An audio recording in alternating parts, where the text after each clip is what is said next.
I still think about the day my grandfather's will was read because it was the first and only time I saw a room full of millionaires look genuinely afraid. My grandfather, Arthur, was old money wealthy in the kind of way that made everyone speak softly around him. He owned shipping companies, half a dozen apartment buildings, and what I'm fairly sure was an island, although no one ever confirmed whether he actually bought it or simply parked a yacht there long enough that the locals gave up arguing. He was also a deeply private man. Never he discussed his finances, his intentions, or whether he liked any of us. His emotional range was grunt, slightly louder grunt, and you're sitting in my chair. So when he died at 94, every branch of the family flew in. My mother bought a new black dress, just in case. My cousin Trent, who had never visited Grandpa once in the previous decade, suddenly began referring to him as the old lion. My Aunt Linda cried in a way that was so practiced she'd have sold tickets. There were 13 of us in the conference room at the law office. And there was Mr. Bellingham. Mr. Bellingham had been Grandpa's attorney for over 30 years. He was stooped, serious man with very thick glasses and voice like dry paper. He was also, as we would learn, catastrophically dyslexic. He began reading. To my eldest daughter, Margaret, I leave my primary residence, all furnishings therein, and $100,000. My mother inhaled sharply. Aunt Linda looked like she might pass out. So far, normal. Then Mr. Bellingham turned the page. To my grandson Trent, I leave my collection of antiques and 150 geese. The room went silent. Trent blinked. Geese.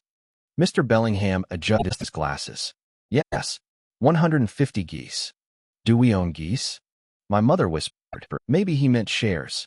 Mr. Bellingham nodded. Quite possible. It says here goose portfolio. My cousin Trent, who had been expecting a trust fund, went pale. The attorney continued. To my granddaughter Claire, I leave my emerald necklace, 2 racehorses, and the concept of Tuesday. Claire laughed. No one else did. Mr. Bellingham read it, slower this time. Yes, the concept of Tuesday. Claire stared at him. What does that mean? Mr. Bellingham spread his hands. Legally speaking, I'm not certain. Next came my Aunt Linda. To Linda, I leave $12,000 and the burden of soup. Linda sat up straight. The burden of what? Soup. Is that a trust? It may be an obligation. My Uncle Gary started coughing to hide his laughter. Then came Gary's turn. To Gary, I leave the cabin in Vermont, my snowshoes, and all unresolved bees. Gary looked offended. What does that even mean? Mr. Bellingham frowned. It may refer to an apiary. My brother leaned over and whispered, or a curse. At this point, everyone was visibly sweating. The reading continued. My cousin Jennifer received 300 acres of timberland and custody of the Moon account. My mother received the silverware, the jaguar, and all moderately damp towels. A second cousin got the grandfather clock and permission to scream to the orchard. Then it was my turn. I had no expectations. Grandpa barely knew my name. Mr. Bellingham looked directly at me. To my grandson Daniel, I leave my brokerage accounts, the lake house, and the left half of Norway. I laughed. No one else did. The left half? I asked. He nodded solemnly. That is what is written. My brother whispered, take it. Don't ask questions. The final bequest was for Grandpa's longtime housekeeper, Maria. To Maria, I leave $5 million, all jewelry not previously distributed, and dominion over the swans. Maria crossed herself.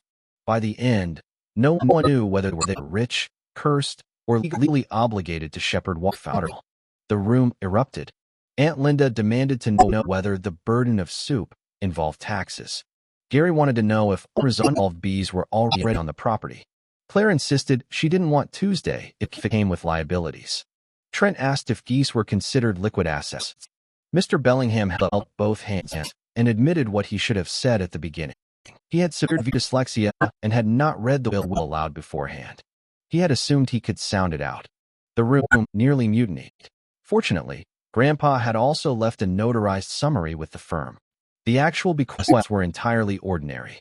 Trent got municipal bonds, not geese. Claire received the contents of Trust D, not Tuesday. Linda was assigned the Bordeaux stock, not soup. Gary inherited all unresolved bee shares, not bees. I did not receive half of Norway. Maria did, however, receive $5 million. To this day, the family remains convinced Grandma knew exactly what would happen. Because in the attorney's folder, tucked behind the official documents, was a handwritten note in Grandpa's unmistakable scrawl. If Bellingham reads this aloud, Daniel gets the geese.